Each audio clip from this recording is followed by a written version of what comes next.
नमस्कार साथियों, स्वागत है आप सभी का अन अकेडमी के हिंदी प्लेटफॉर्म में। तो हाल ही में अरुणाचल प्रदेश को उनकी पहली रामसर साइट मिल गई है और भारत को अपनी 101वीं रामसर साइट मिल गई है। तो चलिए चर्चा करते हैं। सबसे पहली बात, भारत में अब 101 रामसर साइट्स हो गई हैं और इसके बाद एशिया के अंदर सबसे ज्यादा रामसर साइट आपको कहां देखने को मिलती है? भारत के अंदर ही देखने को मिलती है। अरुणाचल प्रदेश को उनकी पहली रामसर साइट मिली है। ये बड़ा ऐतिहासिक मूवमेंट है अरुणाचल प्रदेश के लिए कि उनको अपनी पहली रामसर साइट मिल चुकी है। अब भारत में एशिया में सबसे सर्वाधिक रामसर साइट वाला देश बन चुका है। हमने चाइना को वैसे ही पहले ही 2024 के अंदर बाईपास कर दिया था। तो अब भारत के पास सबसे ज्यादा क्या है? रामसर साइट्स है। अब सवाल ये आता है कि सर ये रामसर साइट्स क्या होती हैं, ये किनका संरक्षण करती हैं? तो वो अभी हम देखेंगे। अभी 101 हमारी साइड है, वो कहाँ की है? अरुणाचल प्रदेश की है। तो ये भी तो आ सकता है कि हमारी 100वीं जो साइट थी, 100वीं रामसर साइट थी, वो कौन सी थी? तो वो हमारा उत्तर प्रदेश के बलिया जिले से जयप्रकाश नारायण बर्ड सेंचुरी पक्षी अभ्यारण्य जो था, वो हमारी 100वीं रामसर साइट थी। ठीक है। सवाल ये आता है सर कि सर रामसर साइट होती क्या है? देखिए, रामसर साइट्स क्या है? जो हमारे वेटलैंड्स होते हैं, आर्द्र भूमि होते हैं, उनको प्रोटेक्ट करने वाली साइट्स हैं। अब सवाल ये आता है कि सर आर्द्र भूमि क्या है? फिर ये तो ये बात हो गई कि गंगाधरी शक्तिमान है। रामसर साइट आर्द्र भूमि को प्रोटेक्ट कर रही है। तब अभी आर्द्र भूमि क्या है?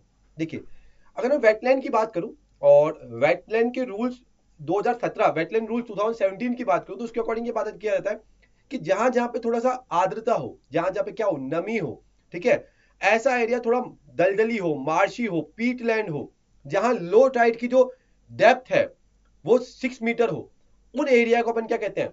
वेटलैंड कहते हैं। यहाँ क्या नहीं आता है? यहाँ वेटलैंड्स के अंदर कौन कौन सी चीजें नहीं आती? जैसे आपकी धान की जो खेती होती है, पैडी फील्ड्स होती हैं, वो वेटलैंड की परिभाषा में नहीं आती है। कुछ मैंने ड्रिंकिंग वाटर प्रोजेक्ट्स हो गए, वो वेटलैंड में नहीं आते। इरिगेशन प्रोजेक्ट्स हो गए, वो वेटलैंड में नहीं आते हैं। तो रामसर साइट वह आर्द्र भूमि होती है जिन्हें असाधारण पारिस्थितिक महत्व, जिनका इकोलॉजिकल इंपॉर्टेंस बहुत ज्यादा हो और जिनका इंटरनेशनल लेवल पे क्या हो, रिकॉग्निशन हो। रामसर क्या है?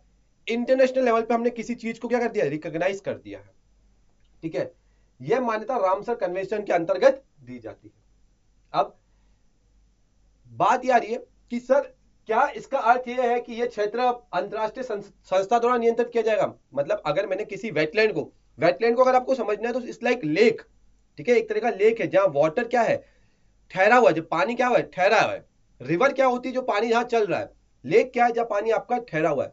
तो यहां पे अगर बात करूं कि अगर मैंने किसी वेटलैंड को रामसर बना दिया, मैंने क्या बोला? मैंने किसी वेटलैंड को अगर रामसर बना दिया, तो वो क्या एरिया किसी अंतरराष्ट्रीय संस्थान के पास चला जाएगा? नहीं, इसका कंट्रोल अभी भी उसी देश के पास रहता है। तो नहीं, रामसर साइट घोषित होने का अर्थ इतना ही है कि उस वेटलैंड को अब वैश्विक महत्व मिल गया। अब बोलोगे सर इससे फायदा क्या होगा?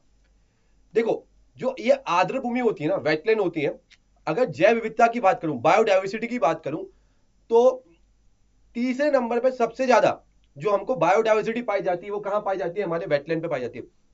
सबसे पहले हमारी बायोडाइवर्सिटी पाई जाती है ट्रॉपिकल एवरग्रीन फॉरेस्ट। देन जो हमारी बायोडाइवर्सिटी, जैव विविधता पाई जाती है, वो हमारी पाई जाती है कोरल रीफ पे, और तीसरे नंबर पर आती है वेटलैंड। मतलब इस आर्द्र भूमि पे बहुत ज्यादा मात्रा में जीवों की संख्या निर्भर करती है। और खास करके जो पक्षी होते हैं हमारे, वो इधर अक्सर क्या होते हैं? यहाँ आते हैं और यहाँ ब्रीडिंग करते हैं, प्रजनन करते हैं और अपने अंडे देते हैं। तो यहाँ पे आप देखोगे कि इनका ग्लोबल लेवल पे, वैश्विक लेवल पे क्या है? काफी महत्व है। वैश्विक महत्व हो जाता है। अब ग्लोबली अगर इसका महत्व हो गया, तो अगर कल को आप लोन लेने जाते हो वर्ल्ड बैंक से या आईएमएफ से, तो काफी फर्क पड़ जाता है, क्योंकि वो एक क्या है? रामसर साइट है। रामसर इज लाइक रिकॉग्निशन कि वैश्विक रूप पे भारत की एक चीज है जिसको हमने क्या कर दिया? ग्लोबली रिकॉग्नाइज कर दिया है। उसकी संरक्षण की जिम्मेदारी सरकार की और बढ़ जाती है। ये उस राज्य की और उस देश की सरकार की बात कर रहा है। उसका सतत और विवेकपूर्ण उपयोग, अक्सर जब हम रामसर की साइट की बात करते हैं तो एक शब्द जो बड़ा कंफ्यूज करता है, दैट इज वाइज यूज। समझदारी पूर्वक इस्तेमाल करें। अब ये समझदारी की परिभाषा तो सबके लिए अलग अलग है।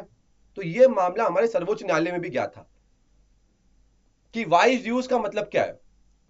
तब सुप्रीम कोर्ट ने कहा था कि वाइज यूज का मतलब यह है कि आप इसको सस्टेनेबली, सतत रूप से क्या कीजिए? इस्तेमाल कीजिए। मतलब ऐसा इस्तेमाल कीजिए जिससे एनवायरमेंट का भी नुकसान ना हो और हमारी इकोनॉमी को भी प्रमोट किया जा सके।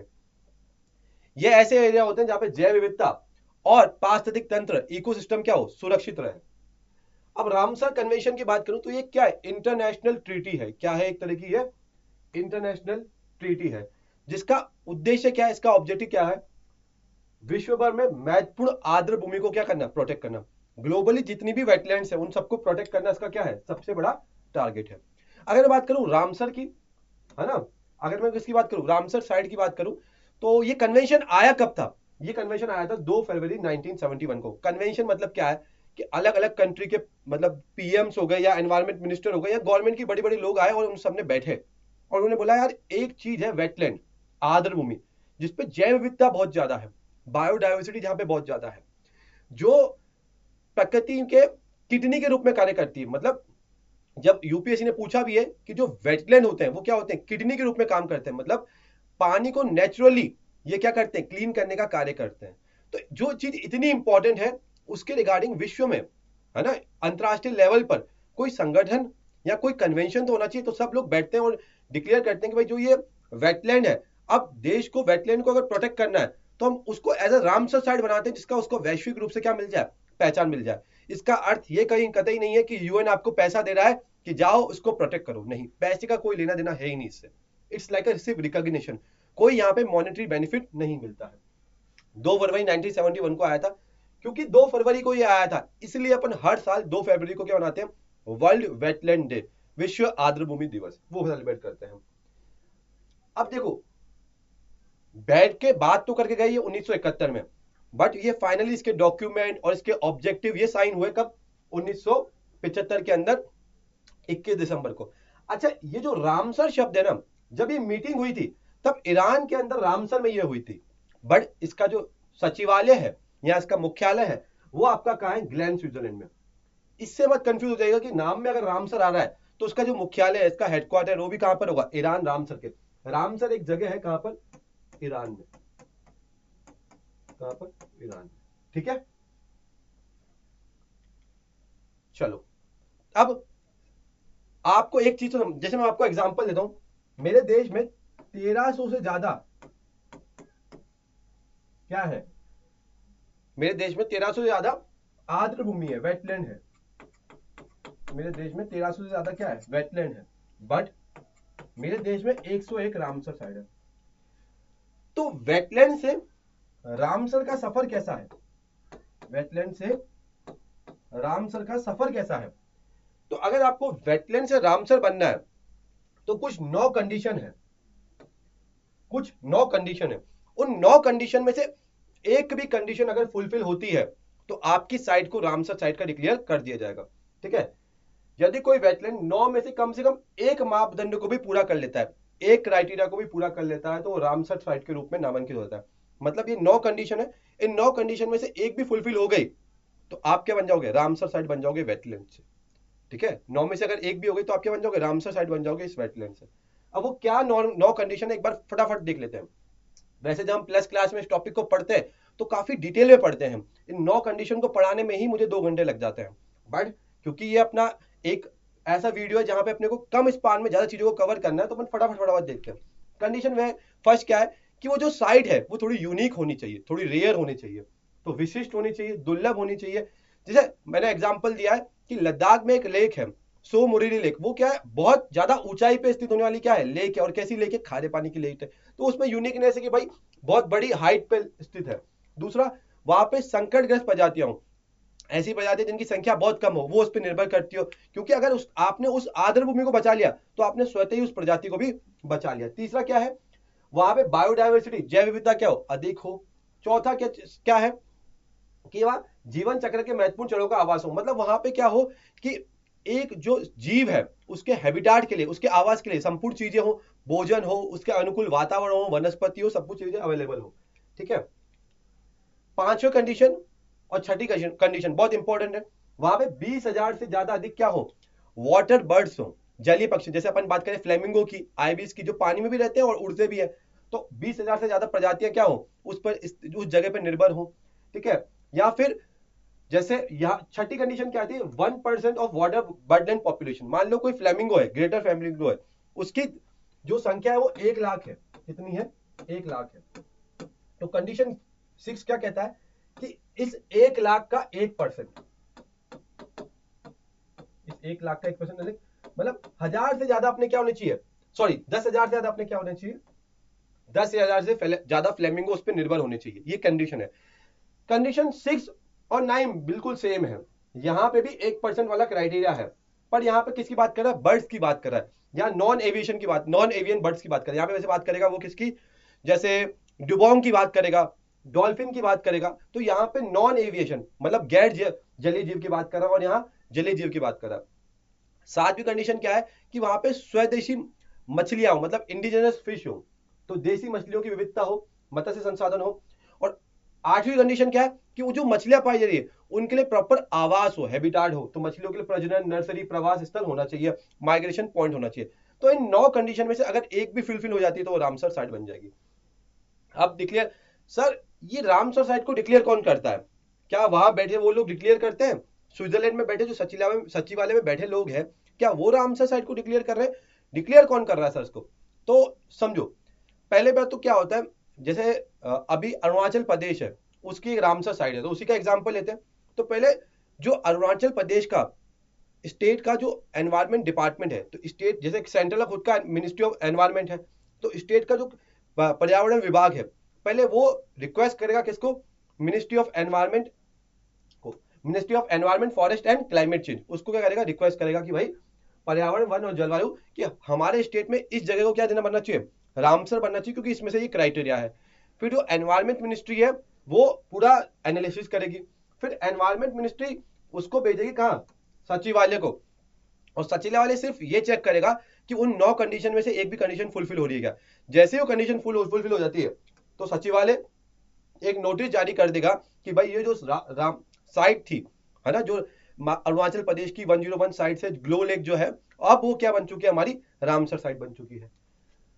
अब रामसर साइट बनने का निर्णय देश का स्वयं का होता है। इसमें ऐसा नहीं कि वहां सचिवालय में बैठे कोई बोलता है अरे अच्छा इंडिया की वो साइड है उसको रामसर बनाते हैं, नहीं, देश ही खुद नाम देता है। उनका काम है सिर्फ वो कंडीशन को चेक करना। रामसर सेक्रेटरीट केवल डेजिग्नेशन को रिकॉर्ड करता है कि भाई अच्छा रामसर ये अगली वाली 101 वाली भारत के अंदर आ चुकी है। देखो मैंने बताया कि 1971 के अंदर अपनी रामसर साइट आ रही थी, ठीक है। 1975 के अंदर इसको लागू किया। भारत ने कब लागू किया, अपने कब अपनाया था इसको? 1 फरवरी 1982 में। कब? 1 फरवरी 1982 में हमने भी क्या कर दिया? उसको रेटिफिकेशन कर दिया, साइन कर दिया। पर जब ये प्रोसेस चल रहा था भारत का साइनिंग का, भारत हर एक क्लॉज को पढ़ा था, उसी दौरान सुनने वाली बात है, हम रामसर साइट बनाए भी नहीं थे, हमने रामसर कन्वेंशन साइन भी नहीं किया उससे पहले ही, क्योंकि वो प्रोसेस चल रहा था, प्रक्रिया बड़ी लंबी थी। उससे पहले ही हमने भारत की 2 साइट्स को रामसर साइट बना दिया था। पहली थी चिलिका लेक और दूसरी थी केवलादेव घाना राजस्थान। तो चिलिका लेक उड़ीसा और केवलादेव घाना, ये बहुत इंपॉर्टेंट फैक्ट है, ये बहुत इंपॉर्टेंट चीज है कि हमने रामसर अभी तक बनाया नहीं है। हमने अभी तक रामसर बनाया नहीं है, बट हमने क्या करा था? हमने उससे पहले ही 2 साइट्स को डिक्लेयर कर दिया है, ठीक है। अब ये हो गया। तो चिलिका लेक 1981 के अंदर आया था, और दूसरा क्या है? केवलादेव राजस्थान 1981 के अंदर। ये 2 साइट्स है हमारी। ये 2 साइट ऐसी है हमारी जो साइन करने से पहले, मतलब रामसर कन्वेंशन से पहले ही अपन ने क्या कर दी थी? डिक्लेयर कर दिया था, ठीक है। अब आपके सामने मैं कुछ इंटरेस्टिंग फैक्ट्स रखता हूं। 1981 में हमारे पास 2 साइट्स है। 1981 में हमारे पास क्या है? 2 साइट्स है, लेकिन 2014 तक आते हमारे पास 26 साइट हो गई। अब 2024 से लेकर 26 तक देखो हमारे पास 101 साइट्स हो गई। 1981 से 2014 तक हमारे पास सिर्फ 26 साइट्स। 2014 से लेके 2026 तक हमारे पास कितने हो गए? 108 साइट हो गई। मतलब क्या है? मतलब ये है कि अब हमारा जो इंपॉर्टेंस है वो हम एनवायरमेंट के पर्सपेक्टिव से ज्यादा देख रहे हैं, हम इकोलॉजिकल पर्सपेक्टिव, पारिस्थितिक तंत्र को भी ज्यादा देख रहे हैं, हम जैव विविधता को भी ज्यादा देख रहे हैं। जैसे 2024 की अगर बात करूं तो हमारे पास 82 रामसर साइट हो गई थी और हम चाइना के बराबर आ गए थे। इसके बाद ही हमने चाइना को क्या कर दिया था? इस रेस में पीछे कर दिया था। आज एशिया में सबसे ज्यादा रामसर साइट किसके पास है? इंडिया के पास है। हमने चाइना को भी क्या कर दिया? बाईपास कर दिया, ठीक है। चलो, अब ग्लो लेक जो लेटेस्ट 101 रामसर साइट है हमारी, कहां पर है? अरुणाचल प्रदेश में है। जिला क्या है? लोहित। अब आपको ब्रह्मपुत्र रिवर याद है? क्या याद है? ब्रह्मपुत्र रिवर याद है। तो ब्रह्मपुत्र रिवर के अंदर क्या है? ब्रह्मपुत्र की एक सहायक नदी है लोहित, तो उस लोहित उसी झील के नाम पे उस शहर का नाम लोहित है। और वहां पे आप अगर मैं बात करूं, ठीक है, तो कमलांग टाइगर रिजर्व जो पूर्वी हिमालय का बाघ है, क्या है, कमलांग टाइगर रिजर्व जो पूर्वी हिमालय का बाघ है, ठीक है, उस, मान लो ये पूरा टाइगर रिजर्व है अपना, ये हमारा टाइगर रिजर्व है,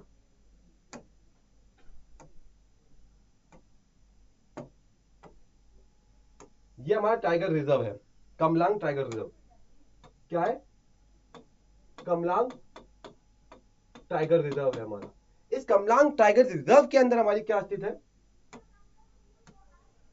ग्लो लेक, क्या स्थित है, ग्लो लेक। ग्लो लेक आपकी क्या एक तरह की 101 अपनी रामसर साइट है,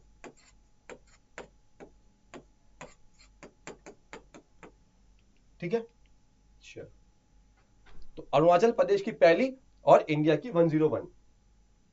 अब क्यों खास है, क्योंकि देखो 150 से अधिक जो अपनी वृक्ष है, प्रजातियां हैं, वो उस पर निर्भर कर रही हैं, तो उसके आसपास पाई जा रही है। अब देख रहे हो ना, बहुत ब्यूटीफुल से मतलब पेड़ जो है, वनों की प्रजातियां वो जो निर्भर है। इवन इस साल 2026 में क्वेश्चन आया था अपना किससे, ऑर्किड से क्वेश्चन आया था। तो 49 सब स्पीसीज ऑफ ऑर्किड यहां पाई जाती हैं अपनी। अब फाउना की बात करें तो आपने सुना होगा हुल्लॉक गिब्बन, जो इस साल क्वेश्चन पेपर में था 2026 के अंदर। इकलौता एप है जो भारत के अंदर पाया जाता है, इकलौता एप है जो भारत में पाया जाता है, और वो भी इस क्या पता इस लेक के आसपास देखने को मिलता है। रॉयल बंगाल टाइगर वो पाया जाता है। क्लाउडेड लेपर्ड, हम जब लेपर्ड की बात करते हैं तो बात करते हैं स्नो लेपर्ड, क्लाउडेड लेपर्ड, और जो नॉर्मल लेपर्ड हमको दिखता है, तो क्लाउडेड लेपर्ड यहाँ पे पाया जाता है, ठीक है। इसके आसपास का नदी देखोगे तो कमलांग नदी है इसके अंदर आसपास, लांग नदी, लादी नदी, ये सब किसकी ट्रिब्यूटरीज है, लोहित की। और लोहित किसकी है, ब्रह्मपुत्र की, किसकी, ब्रह्मपुत्र की। अगर मैं बात करूं भारत की, तो भारत के अंदर तमिलनाडु ऐसा राज्य है जिसमें सबसे ज्यादा क्या है, रामसर साइट है, 20 से भी ज्यादा है। और भारत की सबसे बड़ी रामसर साइट कहां है, सुंदरबन के अंदर, पश्चिम बंगाल के अंदर सबसे बड़ी साइट है। और भारत की सबसे छोटी कहां पर है, रेणुका लेक, अपने हिमाचल प्रदेश में। रेणुका वही है, परशुराम की मदर का नाम रेणुका है, तो उन्हीं के नाम पे इसका झील का नाम रखा गया है। और वेम्बनूर लेक तमिलनाडु। चलो, एशिया और विश्व का कंपेयर करी जाए तो एशिया में सबसे ज्यादा रामसर साइट अभी मैंने बताया भारत के पास है, सेकंड नंबर पे चाइना आता है, तो सबसे ज्यादा रामसर साइट है, चाइना दूसरे नंबर में आता है, ठीक है। अपन ने, मैं बता रहा, जब 2024 के अंदर ही हमने चाइना को बाईपास कर दिया था। ग्लोबली बात करूं तो सबसे पहली बात कौन है, यूके, यूनाइटेड किंगडम। यूके का जो एरिया है वो भारत से कम है, फिर भी उनके पास रामसर साइट हमसे ज्यादा है, अराउंड 176। फिर आता है मैक्सिको, और तीसरे नंबर पे आता है भारत। एरिया वाइज अगर मैं बात करूं तो एरिया वाइज सबसे ज्यादा जो रामसर साइट है वो कहां पर है, ब्राजील के अंदर स्थित है। और सबसे पहली रामसर साइट कहां पर है, आपके ऑस्ट्रेलिया के अंदर है। कब आई थी, 1976 के अंदर आई थी, ठीक है। आप लोगों के लिए एक अनाउंसमेंट है, अगर आप एक बैकअप ऑप्शन की तलाश में हैं तो यूपीपीसीएस से अच्छा कोई बैकअप नहीं है, क्योंकि आपकी तैयारी, यूपीपीसीएस का जो पैटर्न है वो सिमिलरली हमारे यूपीएससी से। तो अनअकैडमी आपके लिए एक नया बैच के लेके आ रहा है, अग्रिम बैच यूपीपीसीएस के लिए, जिसका प्राइस हमने बहुत मिनिमल रखा है। हम चाहते हैं इस बैच का फायदा हर एक बच्चे को पहुंच सके, और इंडिया के टॉप एजुकेटर्स आपको इस यूपीपीसीएस की प्रीलिम्स को क्लियर करने में बहुत हेल्प करेंगे। इवन प्रीलिम्स ही नहीं, हम प्री, मेंस और इंटरव्यू तक का आपसे वादा करते हैं, तो आप ये बैच ज्वाइन कर सकते हैं। इवन अगर आप यूपीएससी की फाउंडेशन को स्ट्रॉन्ग करना चाहते हैं तो अभी अनअकैडमी पे 15 अगस्त से नया बैच स्टार्ट होने वाला है, तो आप वो बैचेस को भी ज्वाइन कर सकते हैं, ठीक है। काफी, जैसे अगर 12 महीने का बैच लेते हैं तो 24,999 में है। 15 महीने का अगर आप बैच लेते हो तो आपको 3 मंथ क्या मिलेगा, फ्री मिलेगा। 18 मंथ का लेते हो तो 6 मंथ फ्री मिलेगा, और आप प्राइस देख सकते हैं, ठीक है। इवन आपको पता है कि भाई जो एनसीईआरटीज है वो बिल्कुल फाउंडेशन है, तो हमने एनसीईआरटी की समरीज बना के रखी है। चाहे आप इंग्लिश मीडियम से हो चाहे हिंदी मीडियम से हो, तो आपको एनसीईआरटी की फ्री बुकलेट्स अवेलेबल करवा दी जाएगी। और ये सारा कंटेंट आपको कहाँ मिलेगा, इस टेलीग्राम चैनल में मिलेगा। तो इस टेलीग्राम चैनल को ज्वाइन कर लीजिएगा, इस क्लास की पीडीएफ आपको मिल जाएगी। एनसीईआरटी का अगर आपको बुकलेट चाहिए तो वो भी मिल जाएगी, और कोर्स के रिगार्डिंग अगर आपको कुछ जानना है तो उसकी जानकारी भी आपको वहीं मिल जाएगी। तो thank you so much everyone, class में जुड़े रहने के लिए। आप मुझे बताइएगा कि जो रामसर साइट के 9 क्राइटेरियाज हैं, उन 9 क्राइटेरियाज के अंदर कोई ऐसा एक रामसर साइट है जिसमें 2 से ज्यादा क्राइटेरियाज फुलफिल होते हो, तो अपना आंसर मुझे कमेंट बॉक्स में आप अवश्य दीजिएगा।